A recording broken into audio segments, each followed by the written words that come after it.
Hello, this is Dr Helen Weberly. Welcome to our GenderGP podcast, where we will be discussing some of the issues affecting the trans and non-binary community in the world today, together with my co-host, Marianne Oakes, a trans woman herself, and our head of therapies. Hi everybody, Helen and Marianne, just the two of us today. A short and sweet podcast just talking about sex, which is everybody's favourite conversation at some stage or other. We're following on from the topic of sexual health and sexual pleasure that we've been doing, and talking about the idea that everybody has the right to have a fulfilling and happy sex life. So we've been running a series of articles, and we also asked the community to come up with any questions and worries that they might have about the issue. And so Marianne and I thought we would come and join together today and see whether we can thrash out some of the answers to those questions. So thanks for joining me, Marianne. I know it's early in the morning for both of us. So we've got some questions here, and shall we just kind of run through them? First one was, so I started with my testosterone blockers and my sex drive has reduced, and I'd like to know if there's anything I can do to improve this important aspect of my transition. I feel ashamed to ask my gender GP or gender clinic because of the attitude towards sex and transgender women in society. This is something that we hear and see a lot. I certainly see it in the medical world, and Marianne, I guess you must see some of it in the therapy room. And there is that thing, isn't there, where women and men have different hormone profiles, and that certainly has an impact on sex drive and libido. Excuse me. And one of the things that people have to be aware of is that testosterone is a big sex drive hormone. And, you know, you see that during puberty when boys are going through puberty and their testosterone levels are raging. And so is their need to procreate and further their generations. And we see the same, don't we, when women and men go through the menopause and their hormones drop off. So cisgender men going through their late menopause when their testosterone levels fall off. We do see that their sexual function and their sex drive also reduces. So it's not unsurprising, is it, that when a trans woman changes her hormones from testosterone to estrogen, she's going to face that same difficulty with a drop in libido and drive, which is sad, but on the other hand, it's part of being a woman. If you are transitioning from a male hormone profile to a female hormone profile, and the medicine that you take completely blanks out all of your testosterone, it may well cause you problems in that area. And there's no harm in just taking a tiny, weeny little bit of testosterone hormone to help with that. So that's the kind of medical side, Marianne. So I don't know whether you've got anything to say on that. And also, I feel sad that she said that she feels ashamed to ask her GP or gender clinic because of the attitude towards sex and transgender women in society. So Marianne, have you got any kind of thoughts on that? I'm sure you have. I do, yeah. I mean, I must admit, when I was handed my medical package, in fact, all through the assessment, I went through it. The gender clinic in Sheffield, nice people as they are, never once does anybody ever talk to you about this. Nobody ever mentions that there may be a drop in libido. How would you feel about that? How important is sex to you? So when we're talking about our transition, this isn't just about me, I have to say. It's about my partner as well. I'm not going to suggest that I was ever highly sexed or, I don't know where I would fit on the scale, but as a couple, it was an important part of our marriage. And like I say, never did anybody ask that box. Never was it part of the plan. Nobody said, well, if you get this medication, you would get, you may retain a higher libido than if you went with that medication. And it's something that's erased off the whole, pathway, So yeah. I think it's something that should be talked about, because I'm sure I can't be the only one that has gone through and experienced this kind of thing. And obviously people are sending in this question. The flip side of that is, have been brave enough to talk about it, because, and I think historically, and even in 2020, sometimes when I say anything, so if I said, oh, I'm disappointed my libido's dropped, you know, people say, well, you wanted to be a woman, didn't you? Do you know what I mean? That you have to take that. And maybe that's the truth. Maybe that's the truth. But, you know, it would be nice if it was done with a bit of empathy. But also, if people would talk about it up front, I just think that would make a big difference. Yeah. It's the kind of thing that no one wants to talk about. Doctors and professionals also, you know, they have their own shame and embarrassment, and that really does hamper education, doesn't it? I've got someone else who was asking, it's on a similar line, really. So they're saying, as a trans woman who doesn't want to go undergo SRS, so don't want to have any operations down below, is it possible to fully transition and still be able to make sexual use of my penis? And again, it's a tricky one, isn't it? Because the medicines that we use are designed to get rid of testosterone completely. And we do know that the penis and the reproductive organs that go along with that don't work as well if you've got very low testosterone levels. So it is tricky, isn't it? When we're medically kind of intervening with what that body was born naturally to do in a physical way, and then we medically intervene, and it's hard, isn't it, to get the best of both worlds. But it is a risk that if we drop testosterone levels, libido and sexual function are going to reduce. But therefore what we need to do is work out other ways, isn't it, Marianne, of enjoying each other's bodies and enjoying sex and having that fulfillment in a different kind of way. So somebody said to me that you know, sex doesn't end because we transition. It just becomes different. And I think, you know, if we're talking about sex education, I really wish there would be something out there that talks in more detail about what we mean by different. And I think you're right, you know, there is touch and there's closeness and there's intimacy that doesn't always have to involve penetrative sex, for want of a better description. That there are other ways, you know, to find pleasure. But I think that not talking about it just leaves people isolated. And again, a bit like I've said before, you know, my sex education was in the playground, sadly. And in a way, I go into the transgender playground to try and find out, you know, how trans women, in my case, enjoy sex. And unfortunately, the community judges me for that. So unfortunately, there is no real playground to find. So it would be nice if there was more out there, and if the gender clinics kind of included it as part of their assessment. Assessments and advice and support, and you know, that journey that you talk about, Marianne, that you go on, that you have the privilege of going on with people on that journey through their transition. You know, it needs to be a big part of that, doesn't it?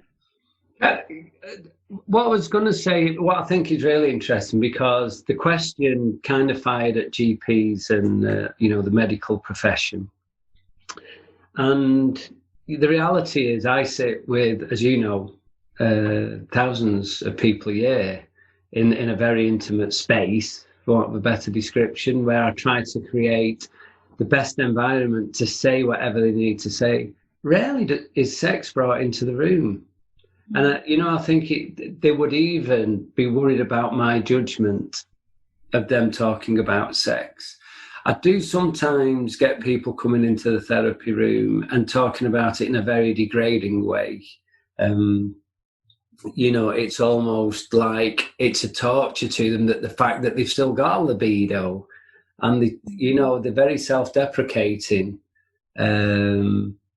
when it is brought into the room, but very rarely is it brought into my space. So yeah.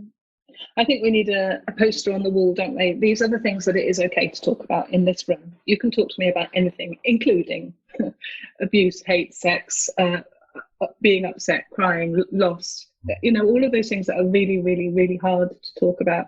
We kind of need to give those people permission to say those words. And Marianne, we've talked a lot, haven't we, in the past about that first disclosure. When you go to your doctor or your therapist and you say the words, that first reaction is so important. So from my point of view as a healthcare professional, when someone says, is it okay to talk about sex? It's so important to say, absolutely, 100%, ask me anything. I'll just do anything I can to help you. I suppose the challenge for you, Helen, is, it's a little bit like with transgender healthcare, isn't there? There's only so much we can do. How many times do we get people that, if we could walk into the hormone shop and pick off the shelves the bits that were really important to us and leave the bits that we didn't like, it would be so much easier. But unfortunately, medicine hasn't advanced that far. No. I'm happy to be told different. But it would be the same with this, isn't it? It shouldn't have to be a binary choice, but I'm sure there's little things that we could try that might find a middle ground at the very least. Yeah. But to not be brave enough to ask, and to not be able to get any education, then I think that's the sad part of this. I remember my days when I used to run a psychosexual clinic, and it's really interesting because I don't know the answers to that person's sexual problems or questions or queries. The only person that does know the answers is that person. And it's actually just about the doctor or the therapist helping that person to find the answers. And that's our role, isn't it? So I'm going to say it here. If anybody wants to come and ask Marianne anything that they like, just to talk about it, share about it, just run it through, then I'm holding Marianne's hand up virtually to say, yes, come and talk to me about it, and let's see if we can work it out. We've got to empower people to talk about sex, basically, and actually what their desires and needs are. I'm just going to make another little point here as well, because we talk about libido like it's all about sex, and maybe it is. But what I think we forget about part of being human is that we need drives, things that drive us, that motivate us to get up in the morning, that motivate us to look after ourselves, that motivate us to, want to better ourselves. All human, our actualizing tendency is always for continual improvement. And I think that does link it, libido plays a big part in that as well. And I think, when people sometimes lose where their libido drops, then, it affects other areas of their life. So I think it's important that we have a better understanding of that. I don't know if you'd agree with me, but that's how I would experience it. I do. And the other thing that's really important, which is coming out in some of these questions, is that it's more than just about the genital to have sex. Your mind has to be completely there with you. And if you've got your mind at odds with your body, it's just not going to work. If you've got your mind worrying and fretting, is it going to work? Am I good enough? Is this right? Is it going to look weird? Is it going to feel strange? Am I going to orgasm? If your mind is doing all of that, there's just no way that your body and mind can get together and have, fulfilling sex. And I think people forget that the brain is the most massive sexual organ ever. And without that on board, it's going to be very difficult to have anything meaningful. It's much, much more about the brain than it is about the clitoris or the neovagina, the penis and what that's up to. It's the brain. We mustn't underestimate the brain. And actually, what we're doing when we're going through transition, we're trying to align everything as well. So that in theory, that we might have less sex, but what sex we do have should be definitely equally fulfilling to what we've experienced before, if not more fulfilling. That would be my take on that. I can see we've got a lot of questions about the body parts. So we've got people saying, okay, I'm post-surgery and my clitoris isn't sensitive enough, and my neovagina is not wide enough to accept a penis, and she's obviously really, really distressed. And I find these kind of questions really sad, because if during that operation, when that surgeon did it, you know, they've got the best intentions and they're doing the best they ever can, but sometimes it just isn't going to be what you wanted. It may not have the feeling, the size, the shape, the functionality that you were really, really hoping for. And I feel really, really sad about that. And actually, from a very physical point, I'm not sure there is much you can do about that, apart from making sure that your brain is in gear, because a lack of sensation isn't just a physical thing down below. It can be because your brain is not allowing that sensation to get through. But actually, if what we have down below or anywhere on our body isn't what we were hoping for, Marianne, is there something that we can do about changing the expectation to make it fit our life? If you can't change the body part, can you change the expectation of that body part? I remember when we did the podcast with Gino Roche, and she spoke very explicitly about her experience. And the truth of the matter is, we're here today talking about sex education. If sex could be more freely talked about before they go through the operation, then we can manage the expectation. If we could give sex education before any operations are undergone, it would inform the patient of, do I want this? To me, it's about the surgeons not being frightened to talk about sex, to ask the patient, what do they want? What are their hopes for afterwards? We've got to manage the expectation before. It's too late now, isn't it, if that makes sense? What I would say to follow on with that is there are more ways to have sex and, penetration. And I know that might have been the desired outcome, but we shouldn't stop exploring. And something I'm going to mention now, which may send some people recoiling, but we've got an anus, and that is a sexual organ. 100%, and we've got a couple of questions about that actually. So people, someone's worried, if I have anal sex, will it make me incontinent in the future? And someone else is saying, what about anal sex? Can you have an anal orgasm? So, well, I think, sex is a taboo subject. Anal sex is a very taboo subject. If you went into a room and said, right, guys, honestly here, hands up, who's had anal sex? You wouldn't get many hands up, but there will be a lot of people in that room who have at least had a play with it, So, and also if we learn from our gay friends, our male gay friends, who are very happy and open about in the enjoyment and pleasure that can be had from anal sex. So we know it's a thing. We know it can be extremely pleasurable. And I think really, again, it's about opening up the conversation and not making it so taboo. So from a safety point of view, the anus, the rectum doesn't get that lubrication that a vagina and the tip of a penis would have. And so you need to make sure that there's a lot of lubrication. You don't want the skin inside is very thin. You don't want to be tearing it or hurting it. And the anal sphincter, which is the kind of the tightly closed ring that stops anything going in or out when you don't want it to.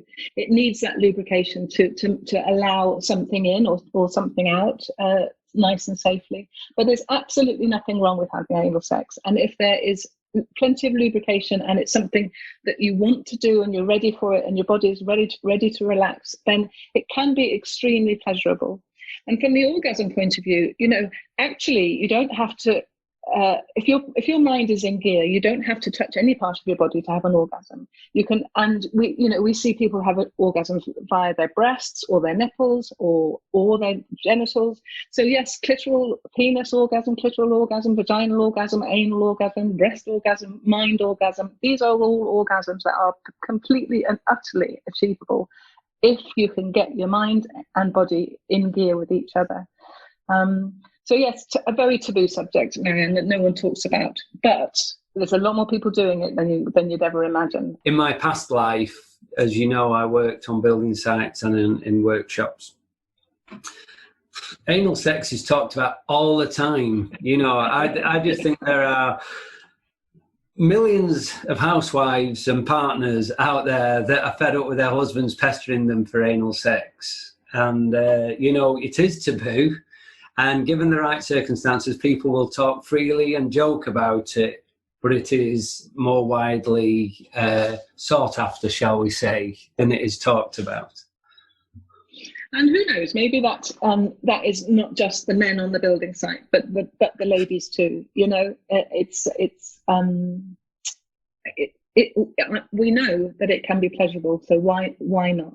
Yeah, that would be my thought on it. And I think people do worry about the effect of anything on their body. So if something is too big, is it going to hurt? Is it going to hurt the vagina if it's too big? Is it going to hurt the anus if it's too big?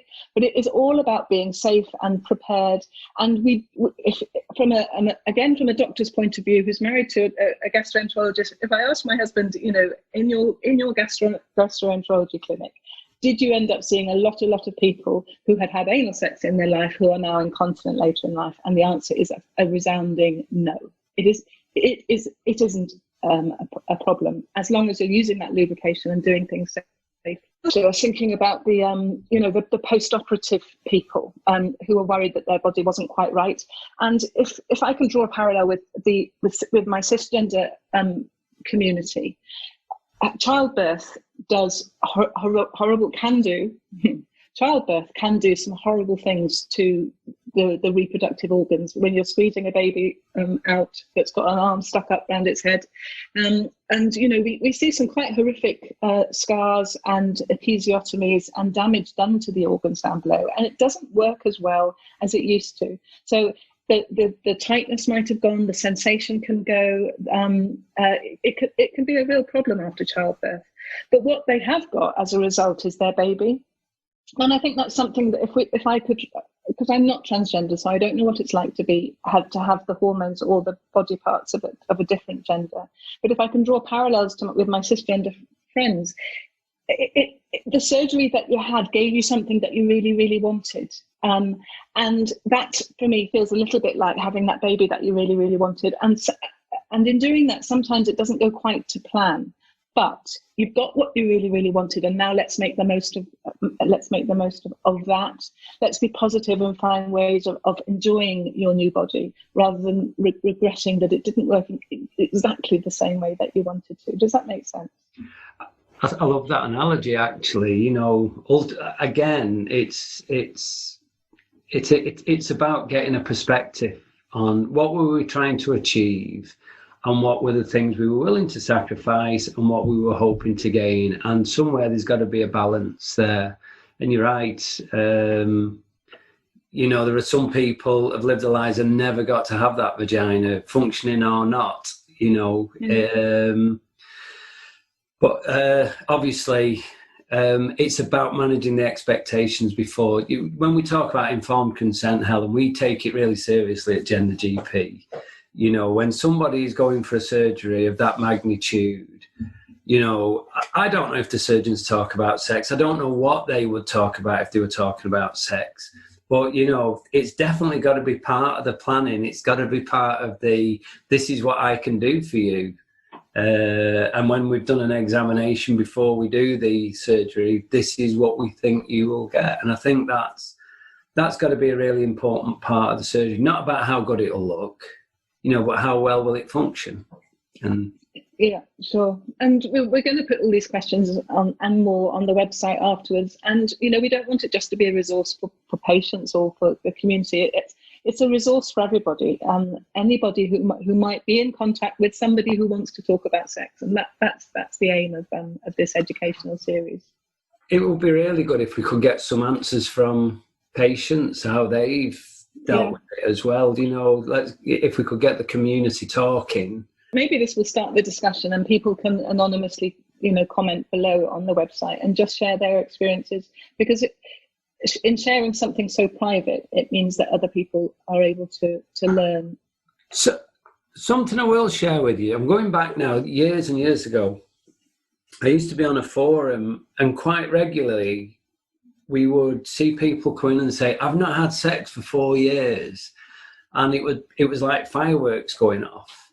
and my heart used to sink for them, actually. You know, I got what, it was almost like women don't like sex, so if I can abstain, then it's validating my femaleness. And I just think that's really sad, because it's not true. As we know, it's not true. So, yeah, there are a lot of trans people out there will deny themselves sex because they feel it's a validation of their femaleness. Yeah, that whole women shouldn't put out, that women shouldn't enjoy it, women shouldn't have sex, women shouldn't masturbate, women shouldn't. You know, that goes back a long, long way, doesn't it? And interesting that it then kind of seeps into trans women's lives as well. I've got someone asking about, does asexuality exist? So is it possible that somebody can feel no feelings towards sex at all, not feel sexually attractive or attracted to anybody? I don't know the answer to that question. I know that there are some people who say that they are asexual, but I don't know the reason for being asexual. Is it something inherent that, so this person was born and the destiny was always going to be asexual? Their life experiences have navigated them down a path that for them makes life more comfortable if there is no sexual element to their life. I don't know the answer. My doctor brain and my experience of talking to many, many people thinks it's probably the second, that everybody has a sexual being inside of them, and it's just whether you let that out or not. I don't know, Marianne, do you have any thoughts on that? It's a difficult one because it's somebody's identity, isn't it? You know, asexuality it is part of who they believe they are, and I wouldn't want to say that it doesn't exist. For them, it exists. You know, we have to believe them. If what I would say is that, you know, it could be a whole host of things. It could be how they were taught about sex. Something could have caused it. I don't know, or it could just be who they are. But all I would say with that is, if that's who somebody believes they are, then I'm going to believe that's who they are, because it's formed a part of them, as my gender identity is, or my the other part, my family identity. It's part of who we are. We've got to believe them. So. Does the thing that because they're asking the question, does that mean that they want to open up that discussion and see whether it exists for them? What I would say, in the therapy room, if somebody questioned that, I believe I am asexual, but I'm not sure it's true, then I would feel really comfortable to go down the road. So why do you feel you are asexual? What is it that's led you to believe that that's the case? I think if somebody comes in and they put it down as a rubber stamp, you know, I don't like sex, I don't have no desires that way, I have no particular attractions to other people, it'd be really, I could challenge it in roundabout ways, but I'd have to accept that if they genuinely believe that. But then as you open up conversations, you may find there are other things, and sometimes you never come back to it. It's just an accepted part of who they were. Yeah. I'm hesitating because I know there'll be people, you're right, we shouldn't be frightened to have the conversations, but in the same breath, how do I feel when people say he's been trans real? Yeah, I'm getting the same tension. If somebody, if it's okay for me to debate asexuality, then why is it not okay to debate, transgender? So, yeah, I'm hesitant because I know inside how I feel about this, and I've got to believe that it's okay for others. I did just want to touch on one other thing here, though: pansexuality. And there's a confusion, but pansexuality is actually falling in love with the person, really, I think. Sure, there's going to be a lot of people out there screaming it's much more than that, and I'm sure it is. But something I've been observing, because I'm not a big researcher, but something I've been observing is we did the love stories thing on Twitter and the responses we've gotten and the blog that we followed up with. And one of the things that I've kind of taken away from that is that there are a lot of relationships, not all, but a lot do still survive transition. Whether it's, what was perceived as two lesbians and one of them transitions and is now a guy, whether it's like me and Vicky, we were a cis heteronormative couple to the world, but we do survive. And I think there's something very pure about them relationships that, maybe pansexuality existed, even though we didn't have the words, that we did fall in love with the person. But pansexuality, I've got to believe it exists because I see it in action. Absolutely. And I think, we're taught very early on that sexuality is a binary thing. We're taught that gender is a binary thing, and we're learning so much from our youth that no, we got that completely wrong, completely utterly wrong. You stupid adults, you got it all wrong, and you missed out on so much fun. just talking about the transmasculine people, we haven't really touched on them. We've got a question talking about testosterone causing clitoral growth, and the fact that the clitoris is actually really sensitive if it comes out of the hood, the piece of skin, the foreskin that covers the clitoris. If the clitoris emerges from that because it's grown because of testosterone, it can be very, very sensitive, and unusually so. But, it's kind of the opposite of having something that's not sensitive enough, isn't it? You make the most of it and enjoy it, and get to, your body's going to change a lot as you transition. The hormones have a big effect on your body, and your body's going to change a lot. And I feel sad for knowing that sometimes, even testosterone is not going to make that clitoris as big as an average penis. It's just not going to. But does it matter? And I think that's what it's managing expectation is something that I feel really strongly about in sex. And if your body hasn't quite given you what you were hoping for, then use other things. And we talk on the website and the blogs about sex toys. Sex toys is a massive industry. There's a lot of choice out there for enhancing your sex life with lubricants and toys of all different shapes and sizes and formations. And I think I'm hoping that our youth are going to grow up much less scared of going to a shop and saying, this is the kind of thing I was hoping for. Have you got anything that might work for me? And I just really hope that the shops that are selling this stop being those closed door shops that with the shutters down, and they show there's such a beautiful variety of lovely things to try, so that when you get home tonight, you are going to love it. I think the overarching thing here is sex isn't just about penetrative sex. It's about enjoyment. It's about intimacy. It's about closeness. It's a closeness with one's own body as well, and that we shouldn't limit ourselves by trying to fit an unrealistic expectation that because I'm a woman now that this is what sex means to me, and because I'm a man now that we shouldn't limit ourselves with that. We've come so far. I love what you just said though. It's down to the youth, isn't it? Where we've got hopefully having a conversation, people of our generation, Helen, are really passing the mantle now, and hopefully the younger people will grow up less nervous about talking about sex, and being less nervous to explore, because even dating's different now, isn't it, than in our day. So absolutely.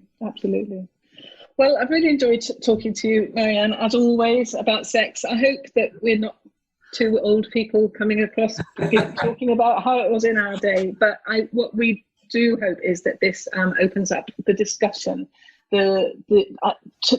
It's so important to talk to your partner, talk to your friend, ask your therapist, ask your doctor. ask us on the website. We will answer anything we can answer. We'll always have an opinion or signpost you where we think someone else might be able to help you. But really, really, really, I can't say enough that your brain is the biggest sexual organ, and by talking about what's in your brain will make it what goes in the bedroom happier. Marianne? Just to follow on, it's good to talk. And from what you're saying, which I hadn't thought about, I have to say, the brain is the biggest sex organ, and talking will stimulate it. Mm-hmm. So not talking about sex, could be holding you back. So talk. Talk with your tongue and mouth, or talk with your fingers, whichever. There we go. Lovely to talk to you, Marianne, and I hope that's been helpful. Thank you so much for listening. I really hope you enjoyed our programme today. Please go ahead and subscribe to future episodes if you haven't done so already. If you or anyone else have been affected by any of the things that we've talked about in our podcast today and you'd like to contact us, please visit our website Help Centre and contact us via there. We're very happy to accept ideas for future episodes and future guests, so let us know if there's anything specific you'd like us to cover. You can also visit our website gendergp.com for a multitude of information about transgender health and wellbeing issues. You can follow us on social media. ID is @GenderGP, and you can sign up to our monthly newsletter. Full details can be found in our show notes on our podcast page. Thanks for listening, and see you soon.